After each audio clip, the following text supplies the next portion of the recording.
तो दोस्तों, उड़ने की आशा के आज के एपिसोड की शुरुआत तेजस से होती है, जो कि अपनी आदत के मुताबिक रेणुका के कान भर रहा होता है कि सचिन कभी नहीं सुधरेगा। वो पूरे भरोसे के साथ दावा करता है कि वीडियो देखकर साफ लग रहा है कि सचिन ने पक्का शराब पी रखी थी। इधर दूसरी तरफ अंदर कमरे में ये बातें सुनकर सचिन दुखी होता है और सायली से पूछता है कि क्या वाकई सबको लगता है कि उसने पी रखी थी। तो सायली उसको शांत कराती है और बाहर वालों की बातों को नजरअंदाज करने को कहती है।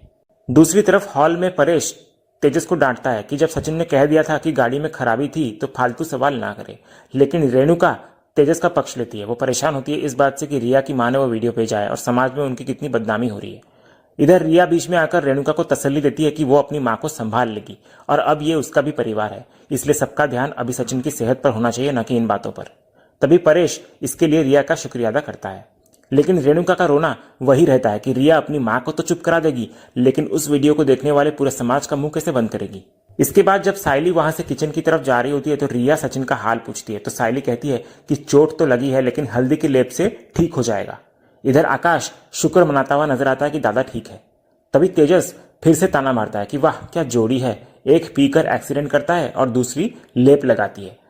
तेजस की यह बकवास सुनकर सायली का सब्र टूट जाता है। वो सबके सामने साफ शब्दों में कहती हुई नजर आती है कि सचिन ने शराब की एक बूंद भी नहीं पी थी। फिर वो हाथ जोड़कर विनती करती है कि सचिन पहले ही बहुत तनाव में है, इसलिए उस पर झूठे इल्जाम लगाकर उसे और परेशान ना किया जाए। तभी इधर रेणुका सायली को ताना मारती है कि सचिन के कारण परिवार को सालों से बदनामी झेलनी पड़ रही है। जब इधर रिया बीच बचाव करने की कोशिश करती है कि ये एक दूसरे पर इल्जाम लगाने का वक्त नहीं है, तो रेणुका उसको भी चुप करा देती है। इसके बाद रेणुका का सारा गुस्सा सायली पर फूटता है कि उसने अपनी आंखों पर पट्टी बांध रखी है और अपने पति की गलतियों को बढ़ावा देती है। तो इधर अब सायली चुप नहीं रहती। वो रेणुका से पूछती है कि बिना सच्चाई जाने वो सचिन पर ऐसे सवाल कैसे उठा सकती है। जब रेणुका उसे बदतमीज कहती है तो सायली साफ शब्दों में कहती है कि जब बड़े गलत इल्जाम लगाएं तो उन्हें सच बताना बदतमीजी नहीं हुई। इधर सायली भावुक होकर रेणुका को आईना दिखाती है कि आज सचिन की जान भी जा सकती थी, लेकिन आपको अपने बेटे के दर्द से ज्यादा इस बात की फिक्र है कि समाज क्या कहेगा। इधर जब सायली परेश को कहती है कि वो रेणुका को समझाए, तो रेणुका उसको नाटक करना बंद करके अपने गुंडे पति के पास जाने को कहती है। लेकिन परेश अब रेणुका पर बरस पड़ता है। वो रेणुका को डांटता है कि बिना बेटे से पूछे सिर्फ एक वीडियो देखकर उसने फैसला कैसे सुना दिया। हमेशा की तरह तेजस अपनी मां की तरफदारी करता है और कहता है कि वीडियो झूठ नहीं बोलता। इधर तेजस और परेश की बहस के बीच अचानक सचिन कमरे से बाहर आ जाता है और गरजते हुए कहता है सब कुछ झूठ है। तभी सायली सचिन को आराम करने के लिए कहती है, लेकिन सचिन मना कर देता है। वो कहता है कि यहाँ कुछ पागल लोगों के दिमाग में गलतफहमियां भर गई है, जिनका जवाब देना जरूरी है। इसके बाद सचिन तेजस को जवाब देता है कि आधा सच पूरे झूठ से ज्यादा खतरनाक होता है। वो स्वीकार करता है कि उसने गाड़ी ठोकी, लेकिन वजह बताने पर जोर देता है। तभी तेजस फिर भी उस पर ताना मारता है कि अगर वो बेकसूर था तो पुलिस उसको पकड़कर क्यों ले गई और गाड़ी जब्त क्यों की। इधर सायली बीच बचाव करती है, लेकिन रेणुका उसको ताना मारते हुए सच बताने की चुनौती देती है। तो सायली बताती है कि जिस पुलिस वाले ने सचिन को पकड़ा उसकी सचिन से पुरानी खुन्नस थी और उसने जानबूझकर सचिन को निशाना बनाया। इधर तेजस इसको मनगढ़ंत कहानी बताकर मजाक उड़ाने लगता है। तब सचिन खुद सच्चाई बयां करता है कि मेरी गाड़ी के ब्रेक फेल हो गए थे, सामने स्कूल वैन में बैठे बच्चों को बचाने के लिए मुझे जानबूझकर गाड़ी दीवार से टकरानी पड़ी। तो इधर सचिन की बात सुनकर सब लोग हैरान रह जाते हैं। रोशनी मन ही मन डर जाती है कि कहीं ये सब चिट्ठी का तो काम नहीं। वहीं सायली रेणुका को याद दिलाती है कि एक माँ और बेटे का रिश्ता गहरा होता है। वो रेणुका की सुबह की बेचैनी और कांच टूटने की घटना का जिक्र करती है। यह सुनकर रेणुका थोड़ी भावुक हो जाती है, लेकिन अपना इमोशन छिपाते हुए बस इतना पूछती है सचिन से कि गाड़ी ज्यादा तो नहीं ठुकी। तो सचिन भी कहता है कि ज्यादा कुछ नहीं हुआ। इधर परेश रेणुका को एहसास दिलाता है कि उनका बेटा मौत के मुंह से वापस आया है, तो अब उसे समझना होगा। लेकिन तेजस अभी भी यकीन नहीं करता इस बात पर। वो तर्क देता है कि कोई पुलिस वाला अपनी पर्सनल दुश्मनी के लिए बेकसूर को क्यों फंसाएगा। तो परेश उसको डांटता हुआ साफ करता है कि उन्हें सचिन पर पूरा भरोसा है, अगर उसको हो या ना हो उससे कोई फर्क नहीं पड़ता, लेकिन वे उसके साथ हैं। इधर आकाश और रिया भी सचिन का साथ देते हुए नजर आते हैं, जबकि रेणुका अभी भी तेजस का पक्ष लेती हुई नजर आती है।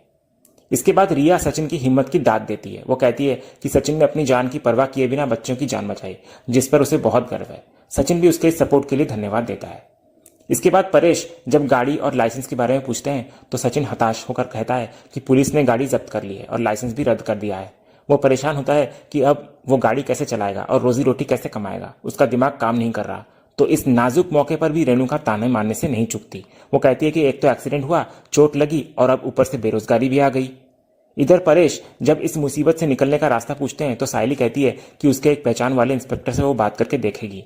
तो अंत में परेश सचिन और सायली दोनों को दिलासा देते हैं कि चिंता मत करो, अगर तुम सच्चे हो तो भगवान कोई ना कोई रास्ता जरूर निकालेंगे। तभी रोशनी का फोन बजता है तो वह कमरे में चली जाती है। दूसरी तरफ उसकी आई सुप्रिया बेहद घबराई हुई होती है। वो रोशनी को बताती है कि आज क्रिश के स्कूल वैन के साथ बहुत बड़ा हादसा होने वाला था। एक टैक्सी का ब्रेक फेल हो गया था और वो वैन से टकराने ही वाली थी, लेकिन ड्राइवर ने एन वक्त पर गाड़ी घुमा दी। इधर क्रिश इस घटना से बहुत डर गया है और रो रहा है। जब रोशनी जगह पूछती है तो पता चलता है कि यह वही मारुति नाका है जहां सचिन का एक्सीडेंट हुआ था। तो ये सुनकर रोशनी के पैरों तले जमीन खिसक जाती है। उसे एहसास होता है कि जिस टैक्सी का ब्रेक फेल हुआ था वो सचिन की ही थी। उसको गहरा धक्का लगता है कि जाने अनजाने में चिट्टी को चाबी देकर उसने खुद अपने ही बेटे की जान खतरे में डाल दी थी। तो दूसरी तरफ रोशनी भागकर क्रिश के पास पहुंचती है और उसको गले लगा लेती है, लेकिन डरा हुआ क्रिश उसे ढकेल देता है और रोते हुए कहता है, आप बहुत गंदी हो, आप अच्छी आई नहीं हो, आप मुझसे प्यार नहीं करती। तो रोशनी का दिल टूट जाता है। इधर सुप्रिया भी उसको फटकार लगाती है कि शुक्र मना क्रिश बच गया। वो रोशनी को आईना दिखाती है कि क्रिश का बाप नहीं है और माँ होकर भी रोशनी उसके पास नहीं है। ऐसे में बच्चे की सुरक्षा राम भरोसे है। तो इस पर रोशनी अपनी माँ को सफाई देती हुई नजर आती है कि वो क्रिश से बहुत प्यार करती है और उसकी एक खरोच भी उसको बर्दाश्त नहीं होगी। लेकिन सुप्रिया उसे आईना दिखाती है कि उसने अपने आसपास झूठ की इतनी मोटी दीवारें बना रखी है कि जब क्रिश को उसकी जरूरत होती है वो गायब रहती है। सुप्रिया चेतावनी देती है कि अगर क्रिश को कुछ हो गया तो रोशनी जिंदगी भर पछताएगी। ये सुनकर रोशनी फूट फूट कर रोती है और क्रिश को दोबारा गले लगा लेती है। दूसरी तरफ रोशनी तुरंत चिट्टी को फोन लगाती है और सचिन के एक्सीडेंट की खबर देती है। तो चिट्टी बड़े ही बेशर्मी से पूछता है, जिंदा है या राम राम सत्य हो गया उसका? तो रोशनी उसे डांटती है कि बेगुनाह लोग भी मारे जा सकते थे। वो सीधा सवाल करती है कि चाबी लेकर उसने गाड़ी के साथ किया क्या? तो चिट्टी बड़ी सफाई से झूठ बोल देता है कि उसने सिर्फ पेपर्स निकाले थे। वो एक्सीडेंट का इल्जाम लेने से इनकार कर देता है और रोशनी को फोन न करने की हिदायत देकर कॉल काट देता है। इधर फोन कटने के बाद चिट्टी का आदमी पूछता है कि क्या रोशनी अपना मुंह खोलेगी? तो चिट्टी बड़े आत्मविश्वास से कहता है, कभी नहीं, क्योंकि उसको पता है कि अगर उसने मुंह खोला तो सबसे पहले वही फंसेगी। चिट्टी जानता है कि रोशनी को अपनी जान और झूठ प्यारी है, इसलिए वो चुप रहेगी। दूसरी तरफ रोशनी खुद को तसल्ली देने की कोशिश करती है कि एक्सीडेंट में चिट्टी का हाथ नहीं हो सकता, लेकिन उसके दिल में डर भी होता है कि अगर सच में चिट्टी ने ऐसा किया होगा और सचिन को पता चला तो वो रोशनी को भी नहीं छोड़ेगा। दूसरी तरफ सचिन और सायली पुलिस स्टेशन पहुंचते हैं। इधर इंस्पेक्टर उन्हें बुरी खबर देता है कि अरुण के सीनियर इंस्पेक्टर ने कहा है कि मामला गंभीर है और सचिन का लाइसेंस कम से कम 6 महीने के लिए रद्द हो सकता है। तो सचिन इस पर रिक्वेस्ट करता है कि टैक्सी ही उसकी रोजी रोटी है, ऐसा ना करे, लेकिन इंस्पेक्टर कहता है कि अरुण ने इसे जानलेवा हमला साबित करने की ठान ली है। फिर सचिन अपनी सफाई देता है कि ब्रेक फेल थे और उसने बच्चों को बचाने के लिए गाड़ी मोड़ी थी। वो मैकेनिक से चेक करवाने की गुहार भी लगाता है। सायली भी सचिन की पैरवी करती है, लेकिन इंस्पेक्टर साफ कर देता है कि कानून विश्वास पर नहीं सबूत पर चलता है। वो बताने लगता है कि अरुण अपनी सस्पेंशन और वायरल वीडियो का बदला निकाल रहा है सचिन से और वो उसको आसानी से नहीं छोड़ेगा। फिर इंस्पेक्टर वादा करता है कि वो अरुण से बात करेगा, लेकिन सचिन को सख्त हिदायत देता है कि वो अरुण से कोई पंगा ना ले, वरना बात और बिगड़ जाएगी। इधर इंस्पेक्टर के जाने के बाद सचिन सायली को कहता है, मैंने कहा था ना, ये जानबूझकर मुझको फंसा रहा है। दूसरी तरफ घर पर तेजस को मजे से लड्डू खाते देख रेणुका उसको टोकती है कि उसे इस वक्त अपनी दुकान पर होना चाहिए। तो तेजस भूख और सचिन की खबर का बहाना बनाता है। तो रेणुका उसे सख्ती से समझाती है कि शोरूम उसका है, इसलिए उसको खुद वहां मेहनत करनी होगी और हर वक्त मौजूद रहना होगा, क्योंकि स्टाफ पर भरोसा नहीं किया जा सकता। इसी बीच रोशनी घर लौटती है तो उसको देखते ही रेणुका ताना मारती है कि जब घर वाले ही झूठ बोलते हैं तो बाहर वालों का क्या भरोसा। इधर रोशनी चुपचाप ये सब इग्नोर कर देती है। तभी इधर बातों बातों में रेणुका को तसल्ली देने के चक्कर में तेजस के मुंह से निकल जाता है कि अगर काम बढ़ा तो रोशनी सब संभाल लेगी, उसे सब आता है। ये सुनते ही रेणुका हैरान रह जाती है और समझ जाती है कि उसके मना करने के बावजूद रोशनी शोरूम जाती है। इधर सच्चाई सामने आते ही रेणुका गुस्से में रोशनी को बाहर बुलाती है और उस पर बरस पड़ती है। वो रोशनी पर इल्जाम लगाती है कि वो खुद तो चालबाज है ही, अब उसके बेटे को भी झूठ बोलना सिखा रही है। रेणुका साफ वार्निंग देती है कि परेश के कहने पर उसने उसे बाहर काम करने की परमिशन दी थी, लेकिन अब रोशनी सिर्फ पार्लर जाएगी और वहां से सीधे घर। फिर रेणुका रोशनी को बोलती है अगर उसके कदम शोरूम की तरफ मुड़े तो वो उसके टांगे तोड़ देगी। इतना बोलकर वो चली जाती है। इधर रेणुका के जाने के बाद रोशनी तेजस से नाराज होती है कि उसने काकू को सच क्यों कह दिया। वो समझाती है कि पति पत्नी के बीच की बातें गुप्त रहनी चाहिए। तो तेजस सफाई में कहता है कि उसके मुंह से गलती से निकल गया। तो रोशनी मायूस होकर कहती है कि उसे काकू की डांट का उतना बुरा नहीं लगता जितना इस बात का लगता है कि तेजस कभी उसके लिए स्टैंड नहीं लेता। फिर अंत में रोशनी मन ही मन सोचती है कि अगर उसने ऐसे ही चीजों को छोड़ दिया तो तेजस हमेशा अपनी मां के पल्लू में बंधा रहेगा, इसलिए उसे अब इस स्थिति को किसी और तरीके से संभालना होगा। वहीं दूसरी तरफ रेणुका अपने कमरे में मन बना लेती है कि रोशनी तेजस के लिए बिल्कुल सही नहीं है और उसे किसी भी तरह तेजस की लाइफ से बाहर निकालना ही होगा। अपनी इस योजना को अंजाम देने के लिए वो शकुंतला को फोन करती है और उसे अपना एक काम करने को कहती है।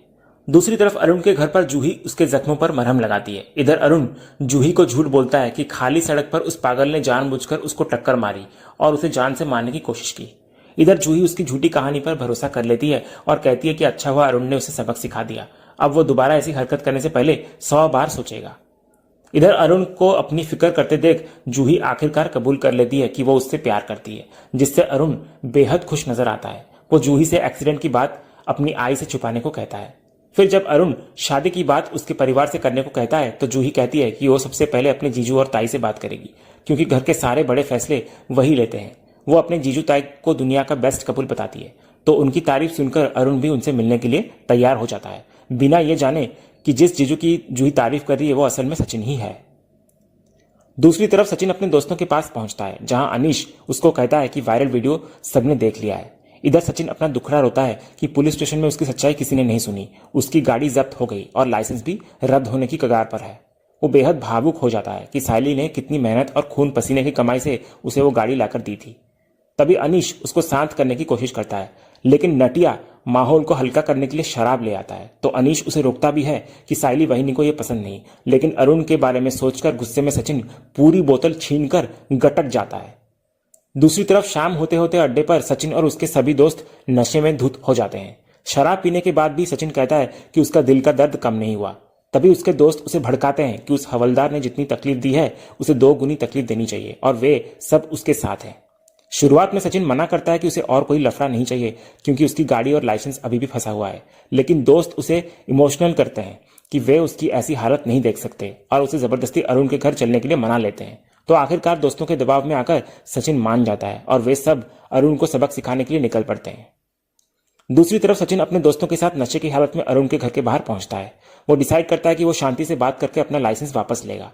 इसके बाद नशे में धुत सचिन घर के गेट को ही अरुण समझ लेता है और उसको सफाई देने लगता है कि गलती उसकी नहीं थी, ब्रेक फेल हुआ था और बच्चों को बचाने के चक्कर में टक्कर लगी।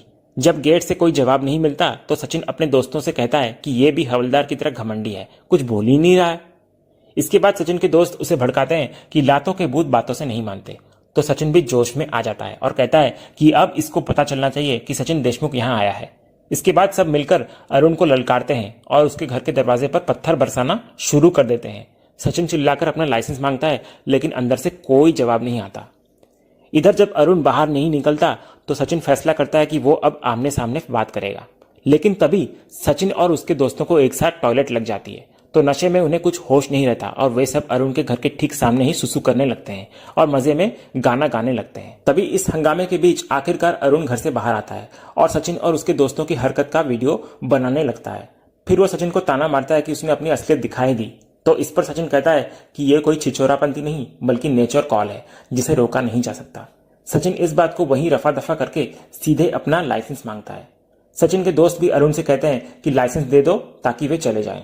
नशे में सचिन समझाने की कोशिश करता है कि हवलदार और वे लोग एक जैसे ही हैं, इसलिए अरुण को अपना अहंकार छोड़कर मामला खत्म कर देना चाहिए। लेकिन अरुण उनकी बात सुनने के बजाय और भड़क जाता है। वो कहता है कि गाड़ी और लाइसेंस जब्त होने के बावजूद वे उसके घर के बाहर तमाशा कर रहे हैं, इसलिए वो उनकी कोई बात नहीं मानेगा। फिर जब सचिन चिल्लाकर दोबारा लाइसेंस मांगता है तो अरुण उसे बेवड़ा कहकर चुप करा देता है। वो साफ धमकी देता है कि वो अभी कंट्रोल रूम में फोन कर रहा है ताकि आज की रात उन सबको जेल में मुफ्त की हवा खाने को मिले। और इसी धमकी और पुलिस के डर वाले सीन के साथ आज का ये एपिसोड यहीं खत्म होता है। तो दोस्तों, आज का ये वीडियो आपको कैसा लगा कमेंट के माध्यम से हमें जरूर कहिएगा और कमेंट में हाइप करना भी मत भूलिएगा और वीडियो को लाइक शेयर सब्सक्राइब करना भी मत भूलिएगा, ताकि ऐसे ही रोज लेटेस्ट एपिसोड के अपडेट्स आप टेलीविजन से पहले पा सकें। तो मिलते हैं हम एक नया एपिसोड के रिव्यू में, तब तक के लिए नमस्कार।